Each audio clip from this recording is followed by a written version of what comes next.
사랑의 아버지 하나님, 우리를 기도의 자리로 불러주셔서 감사합니다. 목마름을 가지고 나아갑니다. 갈급함을 가지고 나아갑니다. 갈망하며 나아갑니다. 주의 얼굴 보기 원하고 주님의 음성을 듣기 원합니다. 하나님 말씀대로 기도에 깨어있으라, 기도를 계속하라 하시는 그 음성 듣고 순종하며 나아왔사오니 아버지, 오늘부터 우리가 이 저녁마다 부어주시는 하나님의 은혜를 받게 하여 주시옵소서. 하늘문을 여시고 은혜의 빗줄기, 의의 빗줄기 우리 위에 부어주시기를 간절히 원합니다. 찬양 가운데, 또 말씀 듣는 가운데, 그리고 기도하는 가운데 부어주시는 하늘의 신령한 은혜를 맛보는 밤이 되게 하여 주시옵소서. 마치는 날까지 함께 하시기를 간절히 원하옵고 예수님의 이름으로 기도하옵나이다. 아멘. 이 밤에 오신 여러분 모두를 주님의 이름으로 사랑하고 축복합니다. 이 시간들을 통해서 더 기도에 대해서 배우시고 또 기도의 영이 임하시고 기도하시는 가운데 주님과 깊은 교제 경험하시기를 간절히 축원합니다. 교제 다 받으셨어요? 이거 들어올 때 나눠드렸는데 다 못 받으신 분 손 드시면 갖다 드릴게요. 교역자들이 다 갖고 계세요? 여기 재훈 청년 갖다 주시고, 그 다음에 필기구도 필요하시면 말씀하세요. 전달해 드리겠습니다.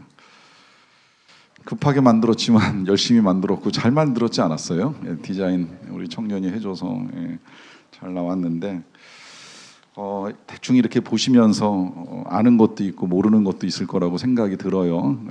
뭐 어떤 건 뭐 다 아는 걸 수도 있다고 생각을 하는데 고민 많이 했어요, 저도. 그런데 계속 하나님 주신 마음, 기초부터 새롭게 기도를 배우고 기도를 하는 게 좋겠다는 마음을 주셔서 뭐 이게 다는 아니에요. 기도에 관해서 저도 계속 공부하고 준비를 하다 보니까 배울 게 너무 많고 가르칠 게 너무 많은데 이 짧은 3일 동안에 이제 그 중에서 이제 꼭 정말 필요한 것들을 이제 추리다 보니까 이제 이 정도로 정리가 되었습니다. 그래서 오늘은 기도가 뭔가 하는 이제 문제를 가지고 이야기를 하고, 이제 내일은 성경 속에 나오는 우리 예수님의 기도와 또 그 밖에 여러 사람들의 기도를 볼 것이고, 마지막 날은 중보기도와 함께 이제 응답받는 기도에 대한 이야기를 해보려고 하고 있습니다.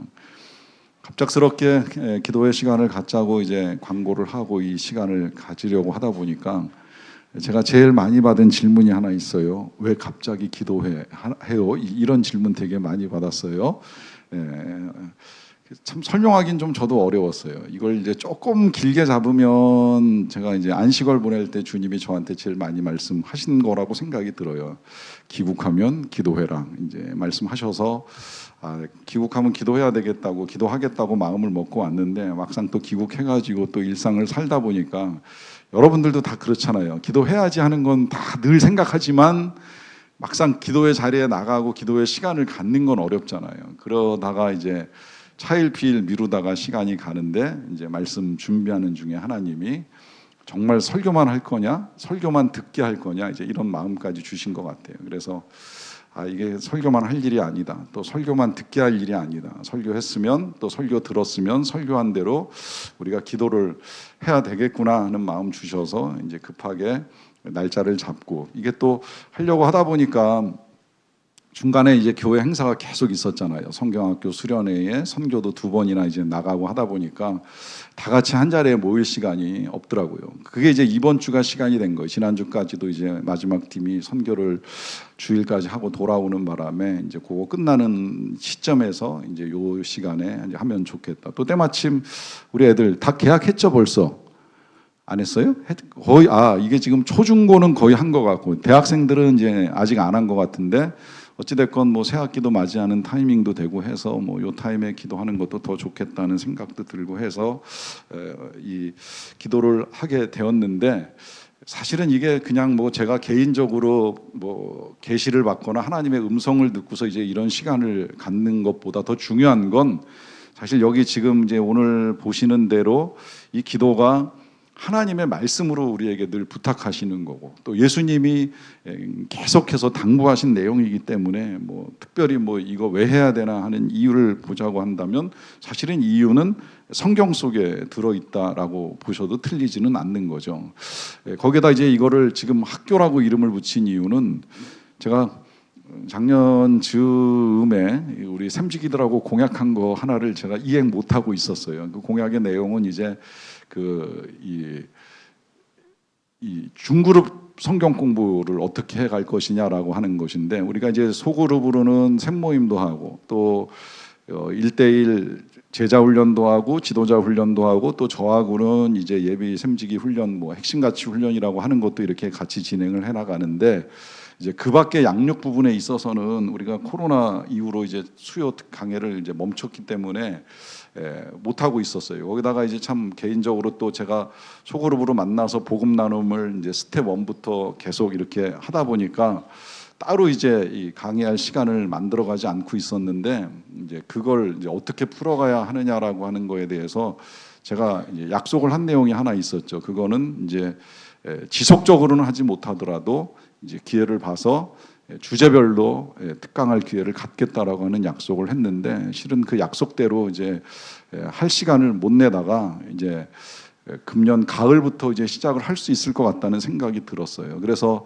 이제 해야 될 여러 주제들을 정리해 나가고 있던 중에 먼저 이제 기도하라 하시는 주님의 뜻에 따라서 기왕이면 기도도 우리가 좀 다시 체계적으로 배워보면 좋지 않겠는가 해가지고 이제 이 교재를 만들어서 이제 3일 동안 여러분들과 기도를 배우면서 요 배우는 방식대로 이번에는 기도를 할 수 있는 만큼은 해보려고 지금 생각을 하고 있고, 이제 요거 끝나고 나면 뭐 명확하게 약속은 못 드려도 이제 주제별로 필요한 것들을 가지고 중그룹 강의를 해보려고 이제 생각을 하고 있어요. 그러는 중에 하나 더 미리 광고하자고 하면, 9월에는 25일부터 27일까지, 그러니까 목금토 3일 동안 우리 교회에서 사경회가 있습니다. 이지웅 목사님이라고 오랫동안 이제 이 성경을 강의해 오신 분이 계시는데, 작년에 1년 전에 예약 잡았어요. 재작년에 잡으려다가 작년에 제가 시간이 안 돼서 못 잡고, 작년에 예약해서 금년 9월 25, 6, 7 목요일, 금요일 저녁 7시 반, 토요일 2시로 이제 약속을 잡아가지고 오셔서 말씀 사경회를 해주시기로 이제 되어 있어요. 그래서 이번에 3일 동안 이제 저하고는 기도하는 시간을 가진다면 9월 25, 6, 7 3일 동안은 이제 말씀 사경회에서 이제 말씀 배우는 시간을 갖는다고 생각을 하시면 될 것 같아요. 이제 그런 식으로 특별한 주제들을 가지고 이제 우리가 배워 나가는 시간들을 가질 것이다라고 하는 것을 말씀드립니다. 그래서 오늘은 이제 처음으로 기도학교라고 하는 프로그램으로 기도를 배우고 기도하는 시간을 가지려고 하는데, 자, 그 첫 번째로 이제 기도에 대한 정의부터 시작이 됩니다. 기도가 뭐냐라고 하는 것이죠. 뭐 여러 이야기들을 여러분들이 들으셨을 것이라고 생각이 드는데, 그 가운데 첫 번째로 기도는 하나님 아버지와의 대화라 하는 것으로 아마 들으셨을 거예요. 기도는 대화다. 자, 이 기도는 대화라는 표현 많이 들어보셨을 터인데, 이 기도가 대화인 이유가 있습니다. 우리가 이게 기독교가 저는 다른 종교하고 다르고 또 기독교 신앙을 감사하게 생각하는 이유는 너무나 많은데, 이제 그 가운데 한 가지가 뭐냐면 일방적이지 않다는 거예요. 일방적이지 않다. 아마 저한테 그런 거 배워보신 분들도 계실 터인데, 샤머니즘은 일방적으로 사람이 신을 찾고 신에게 구하는 걸로 끝나요. 여러분, 샤머니즘의 신이 인간한테 계시한다는 얘기 들어본 적 없지요. 그냥 사실 우리 기도가 그럴 가능성이 크고 이제 그럴 위험성이 큰데, 일방적으로 뭐 비나이다 주세요 이제 이런 식으로. 그러니까 어떤 분은 그 수능 기도회 갖고 그런 거 아니냐는 이제 의문도 제기하시는 분이 계셨는데, 이거 꼭 샤머니즘처럼 시험 잘 보게 해주세요, 뭐 대학 잘 가게 해주세요, 이거 샤머니즘 아니냐 이제 이런 의문을 제기하시는데, 그럴 위험성이 크다고는 말씀을 드릴 수 있지만 기독교는 샤머니즘하고는 다릅니다. 거꾸로 또 이제 이슬람하고 다른 거는, 샤머니즘이 인간 편에서 신을 향하여 내가 원하는 것을 일방적으로 요구하는 태도라고 한다면, 거꾸로 이슬람교는 신의 편에서 사람들에게 일방적으로 명령만 하고 끝나요. 그러니까 다른 거 없어요. 그냥 다 알라 신의 뜻이야, 인샬라 한마디 하면 다 끝나버려요. 그러니까 이제 더 이상 뭐 인간이 거기에 무슨 이의를 제기하고 뭐 이렇게 질문하고 할 그럴 관계가 형성이 안 된다는 거예요. 그런데 성경에서 하나님을 보면 절대 일방적이지 않습니다. 항상 듣기도 하시고 말씀하시기도 하시고, 이 쌍방관계가 저는 좋다고 말씀을 드리는 거예요. 하나님은 처음부터 인간을 그렇게 만드셨어요. 관계의 존재로.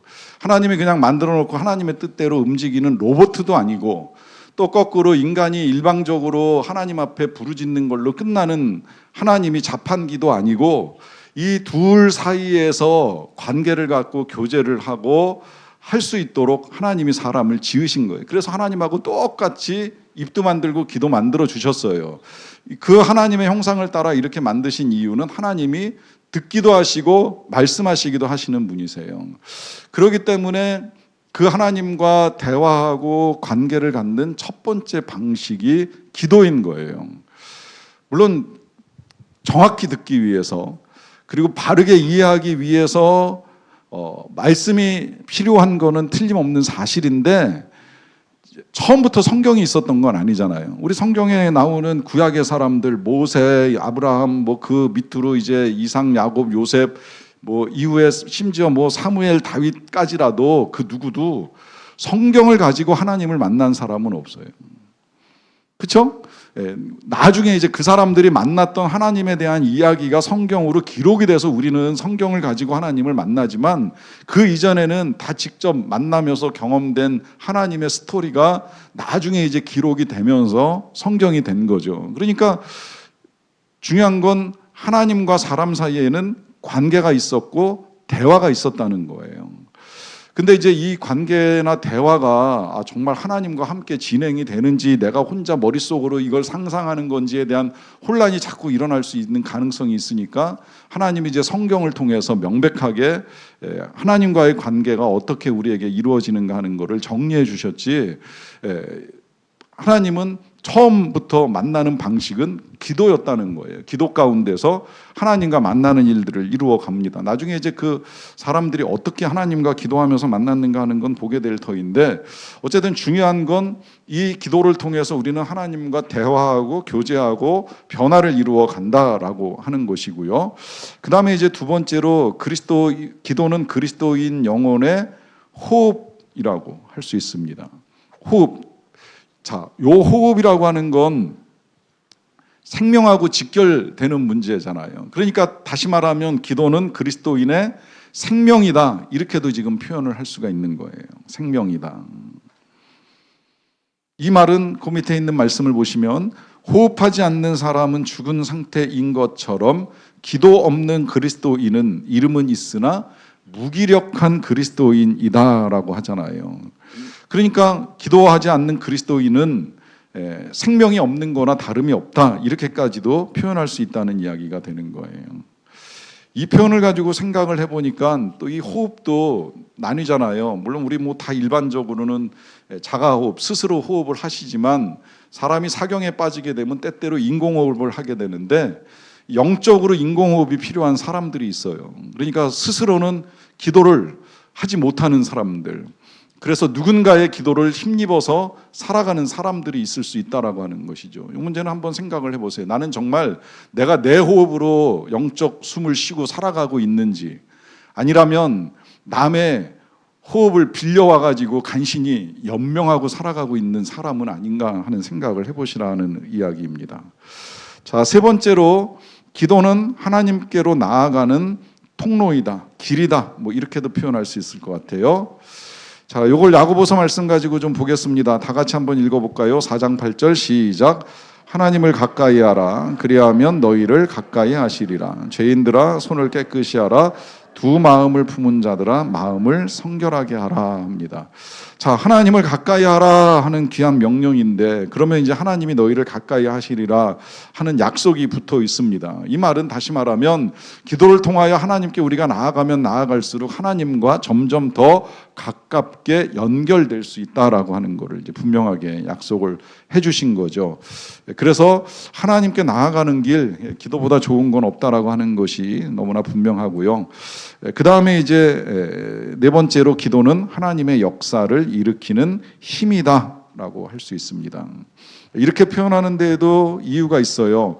자, 그 이유가 예레미야 말씀인데 33장 3절을 읽어볼게요. 시작. 너는 내게 부르짖으라. 내가 내게 응답하겠고 네가 알지 못하는 크고 비밀한 일을 내게 보이리라 합니다.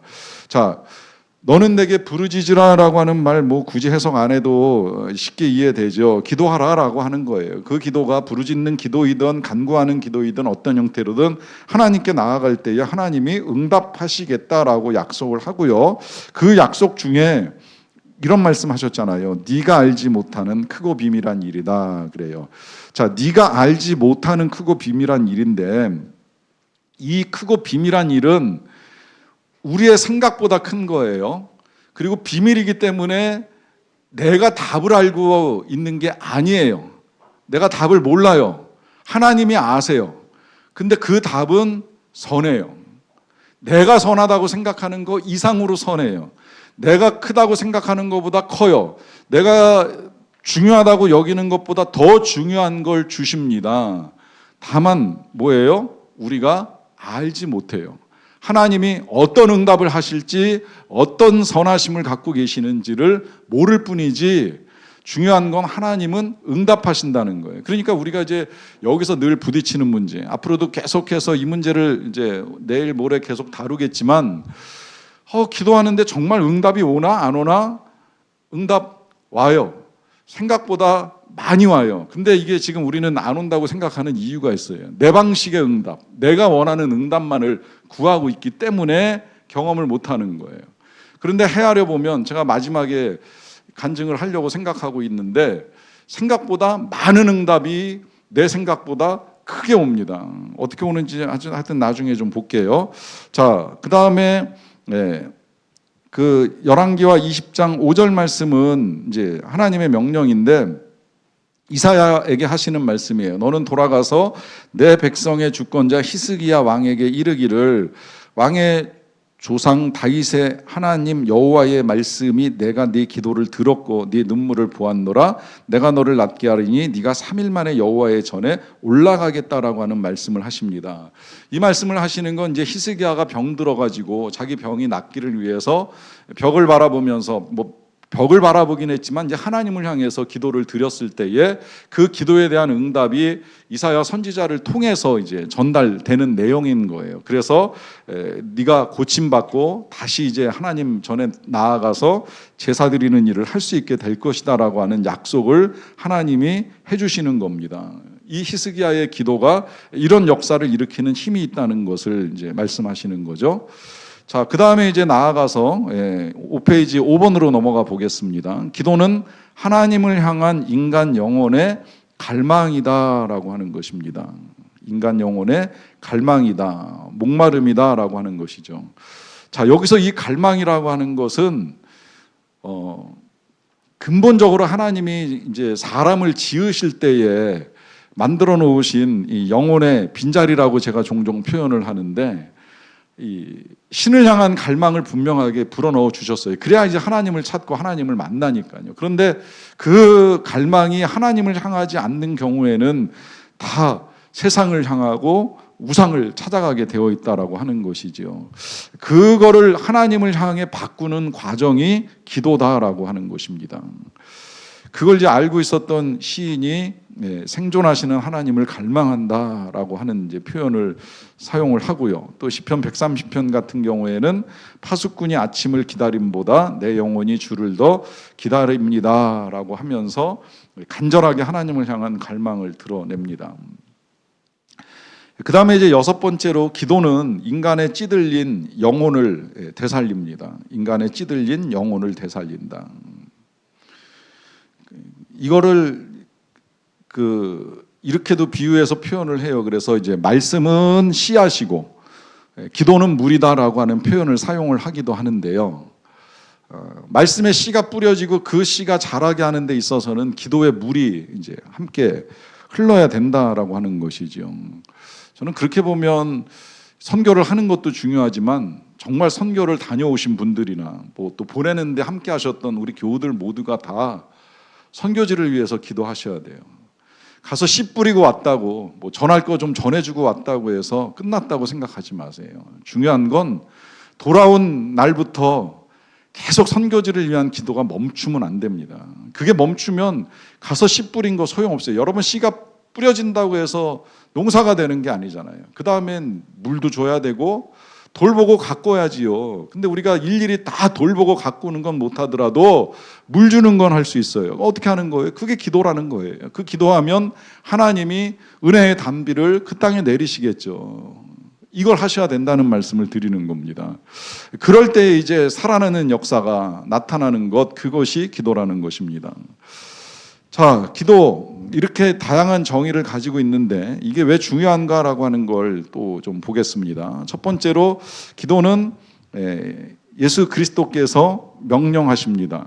예수 그리스도께서 명령하신다. 뭐라고 명령하세요? 마태복음 26장 같이 읽어볼까요? 시작. 시험에 들지 않게 깨어있어 기도하라. 마음에는 원이로되 육신이 약하도다 하십니다. 자, 시험에 들지 않게 깨어있어 기도하라라고 하시는 이 말씀은 어떻게 보면 제자들이 이제 마지막 때 시험에 빠질까 봐 당부하신 말씀인 것 같기는 한데 가만히 생각해 보니까 아닌 것 같아요. 여러분, 제자들만 시험을 겪는 건 아니잖아요. 우리도 시험을 겪잖아요. 우리가 뭐 교회에서 신앙생활 한다고 시험이 없는 것도 아니고 심지어 선교지에 나가서도 시험에 들 만한 일들은 얼마든지 겪을 수 있어요. 보니까. 그러면 그럴 때에 그런 마음의 시험을 이길 수 있는 힘이 어디에 있겠습니까? 그것이 깨어있어 기도할 때 이길 수 있는 힘이 있다는 거예요.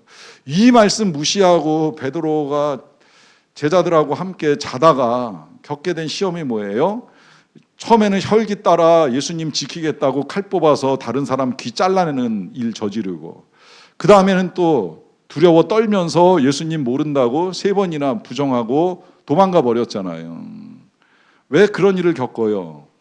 세상이 험해서가 아니에요. 세상은 언제나 험했고 핍박은 언제나 있었어요. 문제는 기도하지 않았기 때문에 그 시험들을 다 못 이겨내는 거예요. 칼을 칼집에 꽂을 때 칼을 뽑는 일을 저지르게 되고, 또 믿음을 드러내야 될 때 믿음을 숨기고 도망가는 일을 하게 되는 것이죠. 이걸 극복할 수 있는 힘, 방법 없습니다. 기도해야 이길 수 있다라고 하는 것이고요. 자, 그 다음에 이제 두 번째로는 사도 바울의 권고가 있죠. 그 권고가 에베소서 말씀에서도 있고 골로새서 말씀에서도 있고, 이 골로새서 4장 2절이 지난 주일에 이제 우리가 함께 나눴던 말씀입니다. 기도를 계속하고 기도에 감사함으로 깨어 있으라 하시는 이 권고 그대로 우리가 지금 받아들여서 오늘부터 이제 기도의 자리에 나아가게 됩니다. 자, 그 다음에 그럼 베드로만 권고를 하셨는가? 아니에요. 바울만 권고한 게 아니라 사도 베드로도 권고를 하지요. 뭐라고 권고를 하십니까? 자, 만물의 마지막이 가까웠으니 그러므로 너희는 정신을 차리고 근신하여 기도하라 그래요. 어떻게 보면 베드로 여기서도 또 이 과격함이 그냥 그대로 나오는 거예요. 사도 바울은 깨어 기도하라, 성령 안에서 기도하라, 깨어 구하기를 힘써라 이렇게 하는데 베드로 지금 뭐라 그러세요? 정신 차리고 기도해라. 아주 강력하게 리얼하게 말씀하시잖아요. 자, 그만큼 기도가 중요하다고 보셔도 되는 것이고요. 자, 그 다음에 이제 네 번째로 기도는 믿음을 온전하게 함으로 성도들에게 중요합니다. 그래서 데살로니가 전서에서는 사도 바울이 주야로 심히 간구 기도를 드린다는 거예요. 그 기도는 두 가지인데, 첫째는 이 교회 성도들을 만나는 것, 그들의 얼굴을 보는 것이고, 혹 그들의 얼굴을 못 볼지라도 그들의 믿음의 부족함을 온전하게 할 수 있기를 위해서 기도한다는 거죠. 그래서 기도는 믿음을 온전하게 해주는 것으로 아주 중요합니다. 자, 그 다음에 이제 마지막 사무엘상 12장 23절 말씀 같이 한번 읽어볼까요? 시작. 나는 너희를 위하여 기도하기를 쉬는 죄를 여호와 앞에 결단코 범치 아니하고 선하고 의로운 도로 너희를 가르칠 것인즉 이라고 합니다. 기도하지 않는 것은 뭐다? 죄다라고 사무엘 선지자는 이해하고 있었어요. 그래서 이런 죄, 기도하기를 쉬는 죄를 범하지 않겠다라고 하는 약속을 하기도 합니다. 자, 그 밑에 있는 말씀 좀 볼게요. 주님께서는 이 땅에 계시면서 제자들에게 많은 것을 보여주셨어요. 그러나 설교를 어떻게 하라고 가르치신 적은 없어요. 하지만 기도에 대해서만큼은 구체적인 내용, 어떻게 기도해야 되는지 우리가 지금 매일 하는 주기도문 가르쳐 주셨죠. 자, 방법은 이제 나중에 내일 아마 여러분들이 보시게 될 거예요. 그거 제시하시고 명령하셨고요. 실제 기도, 요것도 이제 내일 예수님이 언제 어디서 어떻게 기도했는지 우리가 다 이제 볼 겁니다. 자, 이렇게까지 보여주시고 명령하시고 제시하신 이 가장 큰 이유, 기도가 얼마나 중요한가를 친히 알려주신 것입니다. 그래서 기도는 기도하는 자보다 오래 살아남아 있고 세계를 지배하는 손을 움직이는 것은 바로 기도다라고까지 말씀을 합니다. 여러분 특히 이제 기도 다양하게 여러분 하실 거라고 제가 생각이 드는데 이렇게 생각해도 좋아요. 우리는 세상을 떠나도 우리의 기도는 남습니다. 특히 이제 나이가 들어갈수록 지금 여기 청년들도 있고 어린 친구들도 많아서 너무 감사한데 모르겠지만 세월이 흘러가면 지금은 어렸을 때는 저도 지금 이제 남아 계신 어머님들을 위해서 기도하고 교회 어르신들을 위해서도 이렇게 기도를 하는데 세월이 흘러가면 어찌됐든 보니까 제 윗사람들보다는 아랫사람들을 위한 기도를 더 많이 하게 될 수밖에 없잖아요. 자연적인 현상이잖아요. 제 자녀들도 그렇고 손자들도 그렇거니와 또 교회에서도 어쨌든 이제 저보다 어린 믿음의 후배들, 성도들, 우리 청년들 이제 많이 이제 보게 되는데 위에서 기도하잖아요. 그러면 이렇게 이제 위에서 기도를 하다가 언젠간 저도 세상을 떠날 거 아닙니까? 그런데 제가 세상을 떠나도 제 기도는 남아있다라고 하는 그 약속이 바로 지금 이 말씀인 거예요. 저는 제가 목회자가 되고 이렇게 사역을 하는 데 있어서 되게 감사한 건 중학교, 고등학교 6년을 보내는 동안에 교회에서 교회학교 선생님들을 잘 만난 거에 대해서 굉장히 감사를 해요.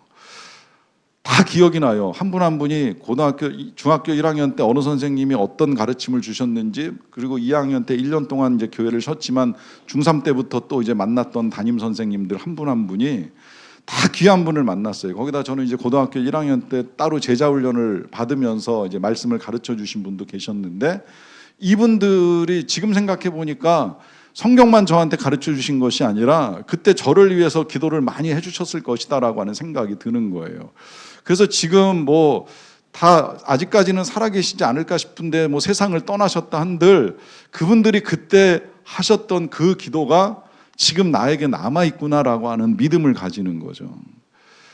이게 얼마나 감사한 일이에요. 우리는 세상을 떠날지라도 우리가 우리 후손들을 위해서 남겨준 기도는 남아있을 것이다. 그만큼 기도는 강하다라고 하는 거예요. 그만큼 기도는 귀하다라고 하는 사실입니다.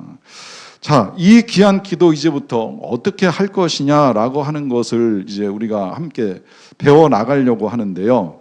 자, 이 기도를 이제 크게 5가지로 이제 구분해서 볼 수가 있습니다. 일단 어떻게 구분되는지에 대해서만 먼저 정리를 좀 할게요. 그래서 보시게 되면 제일 첫 번째로 뭐예요? 찬양이에요. 찬양. 그 다음에 뭐예요? confession, 회개 또는 이제 고백이라고 이제 표현이 되어 있고요. 그 다음에 세 번째는 뭐예요? 감사를 드리는 거고요. 그 다음에 네 번째는 뭐예요? 간구, supplication이에요. 여기에 이제 한 가지가 더 추가가 되면 인터세션이라고 해서 중보기도까지 이제 들어가는 것인데, 자, 이게 기도에 있어서 필요한 5가지 요소입니다.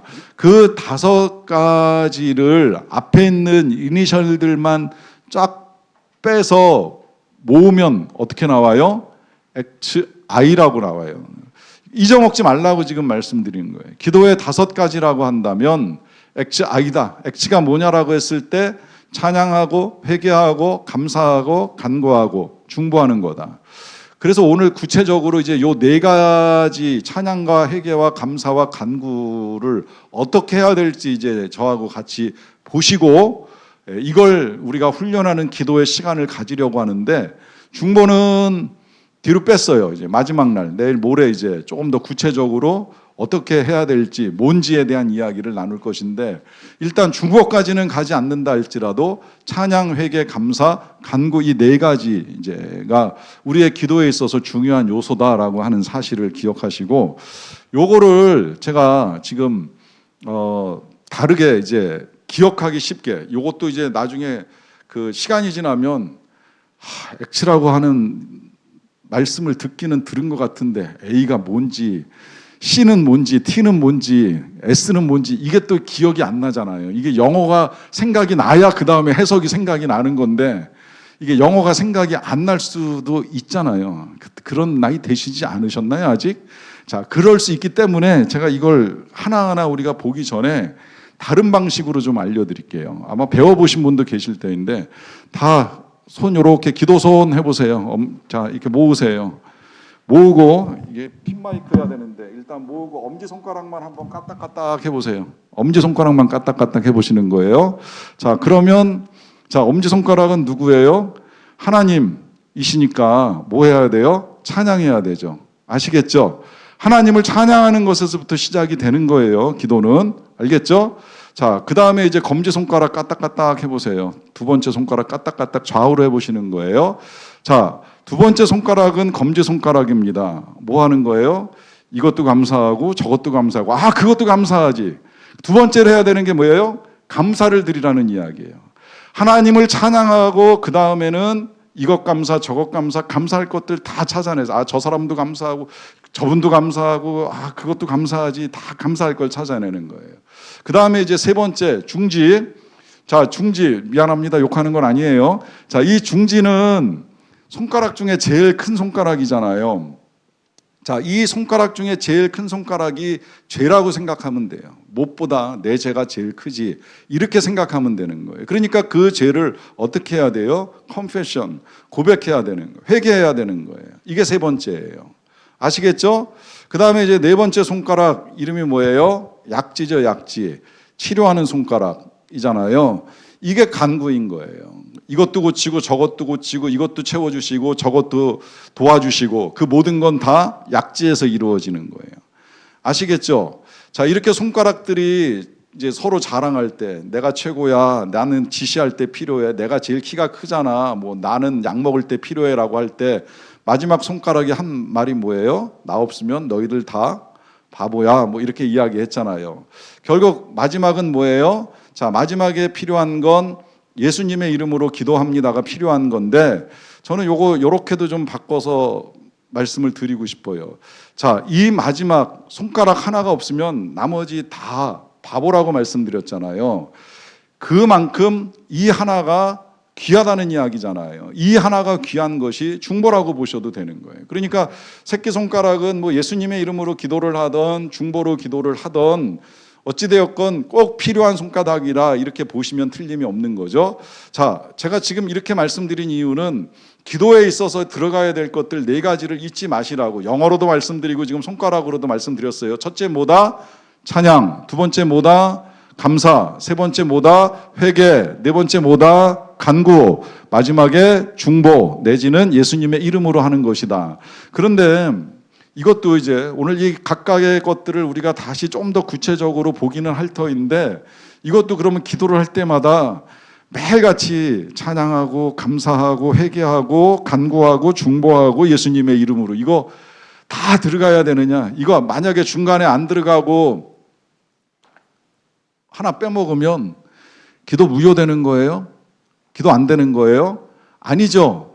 저는 제발 그런 율법에는 좀 매이지 않았으면 좋겠어요. 어떤 40일 동안 금식하는 사람이 막 금식하다가 중간에 하루 불가피하게 먹을 수밖에 없는 상황에 놓여 있을 때, 아침 금식할 때 같은 경우 얘기하는 거예요. 아침을 먹어야 되는 상황에 놓여 있을 때, 피할 수 없는 조찬 약속이 잡혔을 때, 한 15일 정도 열심히 아침 금식 기도에 오다가 만약에 16일째 아침을 먹어야 되는 상황이면 어떻게 해야 돼요? 그 다음 날부터 40일 다시 시작해야 되는 거예요? 어떻게 해야 되는 거예요? 어떻게 하는 게 맞을까요? 여러분, 그 15일 동안 금식하다가 하루 밥 먹어서 15일 동안 금식한 거 무효라고, 너 틀렸어, 거절, 이렇게 하나님이 응답하실까요? 제발 우리가 하나님을 그렇게 이해하지 않았으면 좋겠어요. 여러분, 그날 아침을 먹어야 되면 점심을 굶든 저녁을 굶든 그것조차도 힘들면 다음 날부터 또 25일 연결해 나가세요. 그냥 약속한 대로 해나가는 게 중요한 거지, 이거 뭐 하나 때문에 앞에가 무효가 되고 거절된다, 이런 율법 나 스스로 만드실 필요가 없다고 말씀을 드리는 거예요. 우리가 늘 기도할 때 필요한 건 하나님의 자비하심을 의지하는 거지, 어떤 형식을 갖추는 거, 요건을 맞추는 거, 그래야지 하나님의 응답이 온다고 하나님을 제한하지 마세요. 그러니까 반드시 찬양하고 감사하고 회개하고 간구하라고 말씀을 드리는 건 아니에요. 다만 이게 필요한 이유가 있어요. 반드시는 아닐지라도, 저도 지금 아침마다 새벽에 기도할 때는 간단하게, 아마 제 기도를 들으신 분들 아실 거예요. 아침에 간단하게 기도합니다. 먼저 하나님 간단하게 찬양해요. 사랑과 은혜가 풍성하신 아버지 하나님, 이게 찬양이에요. 그리고 감사한다면 뭐 하나님이 그날 아침에 주신 건강 감사하죠. 그날 아침에 주신 체력 감사하죠. 기도의 자리에 나갈 수 있는 거 감사하죠. 그러고 난 다음에 그 다음에 바로 간구로 들어갈 수 있어요. 매번 해결할 수는 있는 건 아니잖아요. 그러니까 간구할 수 있어요. 그런데 그럼 이거 왜 우리가 지금 이 네 가지를 나누어서 배워야 하느냐라고 했을 때에 이게 놀라운 이제 은혜를 우리에게 줍니다. 뭐냐면 하나님을 찬양하지 않으면 우리가 기도하면서도 하나님을 신뢰하기가 어려운 거예요. 왜 그럴까요? 하나님이 얼마나 대단한지, 얼마나 귀한 분인지를 모르는데 내 기도를 들으시는 하나님을 믿을 수 있을까요? 어렵죠. 그러니까 찬양이 크면 클수록, 하나님을 향한 찬양이 마음으로부터 커지면 커질수록 기도는 더 하나님을 향한 신뢰가 강해지는 거예요. 감사, 작은 것도 감사하지 않는데 뭘 더 우리가 바랄 수가 있겠어요? 지금 주신 것도 엄청나게 많은데 그걸 감사하지 않으면 내가 구하는 것이 응답이 된들 감사할까요? 그런 우리의 마음을 하나님이 모르실까요? 그러니까 감사부터 먼저 하고 가는 거예요. 고백도 역시 마찬가지예요. 이 죄를 회개하는 문제가 물론 하나님과 우리 사이를 죄가 막아서는 문제도 심각한 문제이지만, 죄의 문제가 완전히 해결되지 않으면 기도하면서 실은 우리의 마음도 불편해요. 나 같은 놈이 뭐 기도한다고 하나님이 들어주실까? 이 불편함, 이것도 해결돼야 될 문제인 거잖아요. 그래서 이제 이런 형식들을 우리가 배워나가면서 기도를 이제 하나님께 드리는 겁니다. 아시겠죠? 그러면 각각을 어떻게 해야 되고 왜 해야 되는가 하는 문제를 좀 정리를 해볼게요. 자, 제일 첫 번째로 찬양이라고 했는데, 찬양은 하나님께로 나아가는 길이다, 이렇게 정리할 수 있습니다. 자, 시편 100편에서 당부합니다. 기쁨으로 여호와를 섬기며 노래하면서 그 앞에 나가라. 또 감사함으로 그 문에 들어가며 찬송함으로 궁정에 들어가다. 이게 다시 말하면 찬양은 하나님께 나가는 길이라는 거예요. 그래서 그에게 감사하며 그 이름을 송축할지어다라고 하는 것인데, 자, 이 찬양은 중요한 이유가 있습니다. 지금 이게 이제 길이다, 문이다, 이제 이런 식으로 표현하는 이유는 뭐냐면, 찬양을 한다는 것 자체가 지금 하나님을 바라보는 행위 중에 하나이잖아요. 그 하나님을 볼 때 우리가 기도의 자리에 나아가는 우리의 문제로부터 눈을 들어서 하나님을 보기 시작을 하는 거예요. 그 출발점이 찬양에 있는 거예요. 그래서 찬양은 나 중심에서 하나님 중심으로 생각을 바꾸는 작업이라고도 할 수가 있습니다. 자, 그리고 두 번째로 찬양은 하나님을 하나님 되게 하는 인간 경외심의 발로이다. 경외심의 발로이다.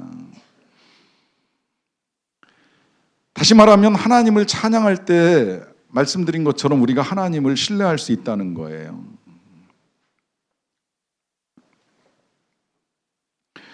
거기 말씀 중에 건너뛰어서 고린도전서 14장 15절 말씀을 요거 같이 한번 읽어볼게요. 시작.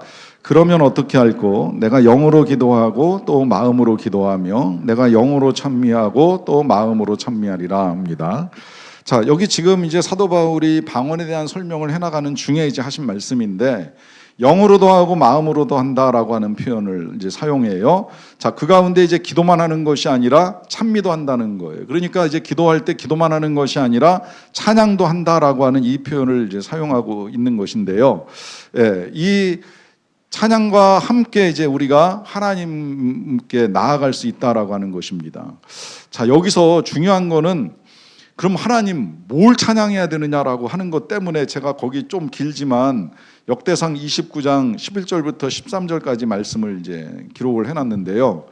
자, 여기 하나님 뭘 찬양해야 되는지 모르시는 분들, 어떻게 찬양해야 될지 모르시는 분들, 그냥 이거 보시면 답이 다 나와 있다고 생각을 하시면 될 것 같아요.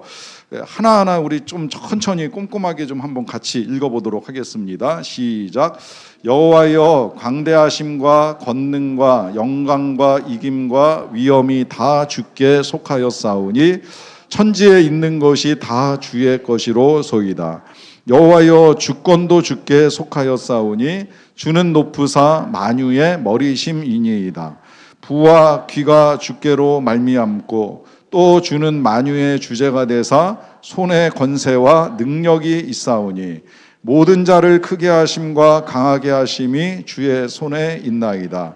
우리 하나님이여, 이제 우리가 주께 감사하오며 주의 영화로운 이름을 찬양하나이다 합니다. 자, 요 구절만 들여다봐도 하나님을 찬양할 이유가 많이 나온다는 걸 분명히 아시겠죠. 얼마든지 우리가 하나님을 찬양할 수 있어요. 그러니까 사실 이게 좀 어떤 때는 어렵게 여러분들한테 느껴질 수 있다고 생각이 들어요. 제가 그런 경험을 가지고 있어요. 막상 찬양을 하려고 하면 뭘 찬양해야 되지? 어떻게 하나님을 찬양하지 하는데, 다시 생각을 해보니까 하나님을 찬양하지 못하는 이유는 우리가 그만큼 성경을 안 봤구나라고 하는 생각이 드는 거예요. 요 몇 구절만 읽어도 이렇게 찬양할 이유, 부와 귀와 존귀와 권세와 영광과 능력과 이 모든 것들이 다 하나님께 있는데, 만물이 하나님께 있고 만물의 주권이 하나님께 있는데 하나님을 찬양할 이유를 찾지 못했던 건 우리가 몰랐던 거예요. 그걸 찾아가는 과정이 이제 말씀과 함께 이루어지는 것이죠. 그래서 찬양을 하기 시작을 하면 얼마든지 이제 하나님을 찬양할 만한 이유는 많아진다라고 하는 것입니다. 자, 그 다음에 이제 자백, 회개로 넘어가서 볼게요. 아까 찬양이 하나님께 나아가는 뭐라 그랬어요? 길 내지는 문이라고 표현을 했죠. 그러면 그 다음에 이제 그 문을 여는 뭐가 필요해요? 열쇠가 필요하죠. 그 열쇠가 자백입니다. 이는 고백과 죄를 인정하는 것이 동시에 수반되는 거예요. 그러니까 고백, 회개라고 하는 건 내 죄를 하나님께 아뢰는 행위도 필요하고 내가 죄인이라는 사실을 인정하는 것도 필요합니다. 자, 우리가 자물쇠를 여는 데는 열쇠가 금이냐 은이냐 무쇠냐가 문제의 초점이 아닙니다. 자물통에 맞는 열쇠냐가 중요하듯이 기도는 화려함보다는 죄를 고백하며 회개하는 세리와 같은 겸손한 기도가 요청됩니다. 중요한 건 회개를 통해서 하나님께 나아가야 한다라고 하는 것이죠. 왜 그럴까요? 시인은 이런 고백을 해요. 66편에 보시면 내가 내 마음의 죄악을 품으면 주께서 듣지 아니하시리라 라고 하는 고백을 합니다. 그런데 하나님이 들으셨다라고 하는 이유는 뭐겠어요? 우리가 자백과 함께 하나님이 이제 하나님께 나아갈 수 있는 문을 활짝 열어주시는 거죠. 또 잠언에서는 자기의 죄를 숨기는 자는 형통하지 못하나 죄를 자복하고 버리는 자는 불쌍히 여김을 받으리라 말씀을 하십니다. 그러니까 죄를 자복하고 버린다고 표현했는데 이 버리는 거는 하나님 앞에서 숨김없이 드러내는 걸 말하는 것이고, 그런 사람을 하나님이 불쌍히 여겨주신다는 거예요. 어떻게 불쌍히 여겨주시느냐? 그건 시편 32편 보시면 될 것 같아요. 내가 이르기를 내 허물을 여호와께 자복하리라 하고서 죄를 아뢰었더니 주께서 그 죄의 악을 어떻게 하셨다고요? 사하셨다라고 하는 고백을 합니다. 또 요한일서에서도 약속이 돼 있죠. 만일 우리가 우리의 죄를 자백하면 저는 미쁘시고 의로우사 우리 죄를 사하시며 모든 불의에서 우리를 깨끗하게 하실 것이요 라고 하는 이 약속을 믿고 우리는 자백하며 하나님께 나아갑니다. 자, 왜 그런가? 마지막 정리. 그릇을 깨끗이 닦는 자만이 하나님의 신령한 은혜도 받고 또 은사도 받을 수 있기 때문입니다. 나의 마음의 그릇을 닦는 길은 인격의 수양으로서가 아니라 진정한 자백의 기도가 필요한 것입니다. 자, 그 다음에 이제 감사인데요. 감사. 자, 요 감사가 그러면 찬양하고 조금 이제 혼동이 생길까봐 조금 정리를 해드릴게요.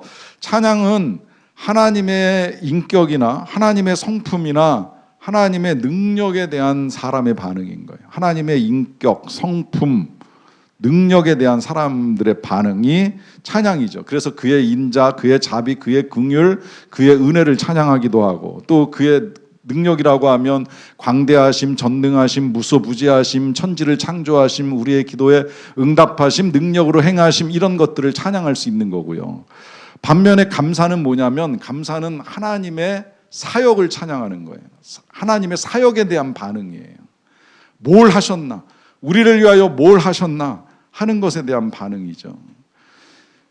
그 하나님의 모든 신령한 은혜는 이 감사의 문을 통해서 우리에게 들어옵니다. 마치 아침에 따스한 햇살이 동쪽 창문을 통해서 방 안 깊숙한 곳에 스며들듯이 감사는 기도의 응답의 문이라고 할 수가 있습니다. 그래서 기도 속에서 1번, 기도 속에서 감사는 믿음의 표현이 됩니다. 구하는 것을 이미 받은 줄로 믿고 감사하는 뜻이 담겨져 있습니다. 또 이렇게도 당부했죠. 빌립보서 말씀, 아무것도 염려하지 말고 모든 일에 기도와 간구로 너희 구할 것을 감사함으로 하나님께 아뢰라. 그리하면 모든 지각에 뛰어난 하나님의 평강이 그리스도 예수 안에서 너희의 마음과 생각을 지키시리라 합니다. 자, 그 다음에 두 번째로 감사는 하나님의 뜻입니다. 하나님의 뜻. 데살로니가전서 5장 18절 말씀 아주 유명하지요. 이 앞에 두 가지가 더 붙어 있죠. 항상 기뻐하라, 쉬지 말고 기도하라, 그리고 범사에 감사하라. 이 세 가지는 그리스도 예수 안에서 너희를 향하신 하나님의 뜻이니라. 근데 범사에 어떻게 감사하느냐? 에베소서 5장에 답이 있어요. 범사에 예수님의 이름으로, 예수 그리스도의 이름으로 항상 감사하라라고 하는 당부를 합니다. 현상을 보고 감사하는 게 아니에요. 그 현상 속에서도 주님이 나와 함께 하신다는 그 이름으로 감사할 수 있다고 말씀을 드리는 겁니다. 그 다음에 시편 50편 14절 3번인데요. 하나님은 감사의 제사를 받으신다고 약속이 되어 있고요. 또 마지막 4번에 바울은 이웃, 형제들로 인해서 감사의 기도를 드립니다. 내가 너희를 생각할 때마다 나의 하나님께 감사하며 간구할 때마다 너희 무리를 위하여 기쁨으로 기도한다 하잖아요. 여러분, 함께하는 사람들 항상 감사하세요. 집에 가시면 함께 있는 가족들 감사하셔야 되고요. 생각해 보시면 혼자 사는 건 정말 외롭고 힘든 거예요. 그런데 내 곁에 가족이 있다, 이거 언제든 감사할 일이고요. 또 교회에 오면, 저는 이 기도회가 감사한 거는 혼자 기도할 때보다 모여서 기도할 수 있다는 게 이게 얼마나 감사해요. 혼자 하면 안 하게 되잖아요. 솔직히 열심히 덜 하고 떨어지잖아요. 그런데 몇 명이라도 같이 할 수 있다라고 하면 그래도 그나마 훨씬 힘이 된다는 사실에 있어서 늘 옆에 있는 사람은 내 감사의 이유가 되고 대상이 된다는 고백을 하실 수 있으면 좋겠다고 말씀을 드리는 겁니다. 자, 그 다음에 이제 마지막 간구로 넘어갈게요. 자, 간구는 10페이지예요. 나의 필요를 하나님의 뜻에 따라 구체적으로 구하는 것을 의미한다. 성급한 태도를 버리고 하나님의 뜻대로 구하라. 믿는 자들의 간구는 성령님께서 친히 도우시며 예수 그리스도께서도 하나님 우편에서 우리를 위하여 간구하심을 의지하며 간구해야 한다라고 합니다. 요 로마서 8장 34절 말씀, 여기 기록은 안 돼 있지만 되게 중요해요. 뭐냐면, 왜 중요하냐면 우리 예수님이 부활하신 다음에 승천하셨잖아요. 그러면 예수님의 사역이 끝났을까요? 안 끝났을까요? 부활하고 승천하신 다음에 예수님은 이제 할 일 다 하셨으니까 손 놓고 천국에서 놀고 계실까요? 아니죠. 뭐 하고 계세요? 천국에서 기도하고 계세요. 보좌 우편에서 간구하고 계세요. 그게 이 로마서 8장 34절 말씀이에요. 그러니까 예수님의 사역이 끝나지 않았어요. 계속되고 있어요. 그 계속되는 사역이 기도예요. 그 기도하신다는 사실을 알고 있기 때문에 사도 바울이 우리에게 부탁한 거예요. 너희도 깨어 기도해라. 주님과 함께 기도해라. 주님 안에서 기도해라. 그리고 그렇게 주님 안에서 기도할 때에 하나님이 응답하신다는 약속을 주신 거죠. 자, 간구 어떻게 해야 되느냐? 첫 번째로 다니엘의 간구에서 보겠습니다. 같이 읽을게요. 다니엘 9장 17절 시작. 그러하온즉 우리 하나님이여 지금 주의 종의 기도와 간구를 들으시고 주를 위하여 주의 얼굴빛을 주의 황폐한 성소에 비치시옵소서라고 합니다. 자, 다니엘이 구하는 건 뭐예요? 주의 얼굴을 구합니다. 얼굴을 구해요. 물론 우리가 하나님의 얼굴을 구한다고 해서 볼 수 있어요, 없어요? 없어요. 그런데 놀랍게도 하나님은 모세에게 축복 기도를 가르쳐 줄 때 가르쳐 주신 내용 중에 뭐라고 축복을 하느냐면, 하나님은 그 얼굴을 네게로 향하여 드사 뭘 주시기를 원한다? 평강 주시기를 원한다는 축복을 가르쳐 주잖아요. 그러니까 하나님의 얼굴을 구할 때 우리가 하나님의 얼굴을 대면하지는 못해도 하나님이 우리를 보시면서 평강을 주십니다. 이 말은 하나님의 얼굴을 구하는 건 우리가 평강 가운데 나아가는 길이 된다는 이야기가 되는 거예요. 그래서 여러분, 때로는 직접적으로 하나님의 손에서 우리에게 전달되는 선물보다 하나님의 얼굴을 구하세요. 평강을 구하시라는 거예요. 당장의 삶의 변화가 일어나지 않을지라도 하나님이 그 얼굴을 나를 향하여 비추고 계시고 나를 보고 계신다는 사실만으로도 누릴 수 있는 평강 구해보세요. 사실 믿음의 사람들은 그 평강으로 환난을 이기고 핍박을 이겼던 사람들인 거예요. 그걸 우리도 할 수 있다는 거예요. 두 번째로 바울의 간구는 간구할 때마다 무리를 위하여 기쁨으로 항상 간구한다 그래요. 기쁨으로. 이 말은 막 억지로 웃으면서 기도를 드리라는 이야기는 아니에요. 다만 저는 여기서 이렇게는 여러분들한테 좀 부탁을 드리고 싶어요. 우리가 힘들고 어려울 때는 하나님 앞에 나가서 뭐 어떤 한탄을 해도 좋고 탄식을 해도 좋고 울어도 좋고 심지어 울부짖어도 상관이 없다고 저는 말씀을 드려요. 가끔 새벽에 오셔서 느닷없이 막 눈물을 흘리는 이제 분들이 계실 수 있는데 전 충분히 이해하고 그럴 상황이겠지라고 생각을 합니다. 그리고 그렇게 기도할 수 있다고 여겨요. 그런데 그래서 그 사람이 잠시 뭐 새벽 기도의 분위기를 좀 다르게 만드셔도 저는 그래도 감사한 건 우리 교회 새벽에 기도하시는 분들은 다 기도하시는 분들이니까 어느 정도 다 양해가 이제 되는 것 같아요. 그렇게 기도하시는 거 다 가능한데 그렇게 기도하고 나서 끝날 때는 적어도 기쁨은 가지고 일어나셨으면 좋겠다는 마음인 거예요. 하나님 앞에 다 쏟아놨으니 이제 하나님께 맡기고 하나님이 하시겠지라고 하는 믿음을 가지고 기쁨을 회복하시라 하는 당부를 드리는 것입니다. 자, 이제 마지막으로 간구는 예수님의 명령이죠. 뭐라고 명령하셨는지 말씀 한번 볼까요? 시작. 구하라 그러면 너희에게 주실 것이요 찾으라 그러면 찾을 것이요 문을 두드리라 그러면 너희에게 열릴 것이니 구하는 이마다 얻을 것이요 찾는 이가 찾을 것이요 두드리는 이에게 열릴 것이니라 라고 합니다. 자, 이거는 기도를 강조하기 위해서 표현을 세 가지로 구하라 찾으라 두드리라 하신 거라고 보기도 하고, 아니면 기도만 할 것이 아니라 기도한 다음에는 찾아보고 두드려야 된다 그래야 열린다, 이제 이런 기도의 실천이라고 이제 해석을 하기도 하는데 저는 뭐 다 상관없다고 여겨요. 중요한 건 구하는 거예요. 열릴 때까지, 주실 때까지 기도하는 거예요. 자, 그 기도의 증거의 사람이 여기 나와 있는데요. 고아의 아버지로 세계에 알려진 조지 뮬러는 97세를 사는 동안에 9,975개의 고아원을 설립했고 5만 번의 기도 응답을 받았고, 그래서 이제 왜 5만 번 응답받은 이 뮬러의 기도가 책으로 나와 있잖아요. 그리고 돈으로 받은 것이 1,300만 달러에 달했다고 합니다. 자, 여러분, 이런 기도의 능력은 조지 뮬러 같은 사람만 경험하는 일일까요? 여러분들은 할 수 없다고 생각하세요? 난 그만큼 기도 못하기 때문에 그 정도까지는 못 미치겠다. 그러면 한번 수치로 생각을 해보세요. 여러분들은 평생에 몇 번이나 응답을 받을 것 같아요. 고아원을 여기 9,000개라고 나와 있는데 그렇게까지는 아니어도 몇 개나 세울 수 있다고 생각을 하세요. 자, 그 다음에 여기 지금 1,300만 달러라고 했는데, 물론 지금의 돈이 아니니까 이거 지금 돈으로 따지면 제가 정확하진 않겠지만 한 200억 정도 되는 것 같은데, 맞아요? 그쯤 되나요? 한 200억 정도 될 것 같은데, 그 정도까지는 아닐지라도 그러면 얼마나 하나님께 받을 수 있다고 생각을 하십니까?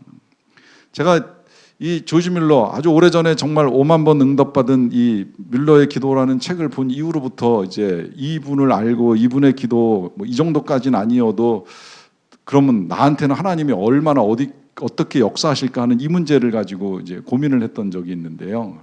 제가 이게 아까 이제 저도 여러분들에게 이건 도전을 드리고 싶은 간증이라 제가 말씀을 드리는 거예요. 물론 저가 감히 어찌 이분하고 비교하면서 이런 응답을 받았다고 말할 자격이 있겠습니까? 뭐 이분의 기도를 제가 감히 어찌 따라가겠어요. 그런데 이게 그분이니까 하셨겠지. 저는 그런 생각은 좀 우리가 버렸으면 좋겠다고 제가 그래서 말씀을 드리는 거예요.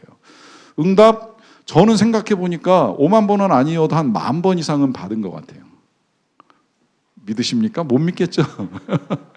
제가 오늘까지 건강하게 사역 잘하고 있잖아요. 매일매일 이건 저만의 기도가 아니에요. 여러분들의 기도라고 저는 생각하는 거예요. 여러분들이 저를 위해서 매일 영육간에 강건하게 해달라고 기도하지 않으셨어요? 기도하신 분들이 적어도 여기 몇십 명은 계실 거라고 생각하는데 그 덕에 제가 오늘까지 10,000일 넘게 사역하는 동안 사역으로 따지면 10,000일이고 인생을 살면 저도 20,000일을 넘게 이제 살아가는 것 같은데 그 동안에 하나님이 저를 건강하게 지켜주시고 강건하게 붙들어 주셨어요. 거기에 저도 같이 기도를 했다면 10,000번 이상의 응답이 저한테 온 거예요. 이걸 제가 그러면 여기 지금 10,000번 이상의 응답을 받았는데 그럼 난 돈으로 하나님 앞에 얼마나 받았을까 이것도 한번 생각을 해봤어요. 여러분 조지 밀러가 돈 받아서 자기가 썼겠어요? 이 1,300만 달러를 자기 위해서 받은 건 하나도 없을 거 아닙니까? 그렇게 생각해 보니까 그렇다면 나도 하나님의 일을 하면서 교회를 통해 받은 게 다 하나님께 받은 거나 다름이 없는 건데 우리 교회가 해나간 사역이 지금까지 해마다 처리해낸 결산의 사역들을 보니까 200억 가까이 되더라고요. 15년 동안 우리 교회 결산한 금액들이. 적은 건 아니잖아요. 그리고 우리 교회가 고아원을 9,000개까지 세우지는 못하였어도 지금 지역마다 선교지마다 교회를 돕고 사역지를 돕고 하는 이런 것들이 얼마든지 지금 확대되어 가고 있는 이런 일들을 보면 여러분 제가 왜 이런 말씀 드리는지 아시겠어요? 기도 응답됩니다. 문제는 우리가 기도하지 않는 게 문제지 그리고 기도의 응답을 몰랐던 것뿐이지 기도가 응답이 안 된다고 속단하지 마세요.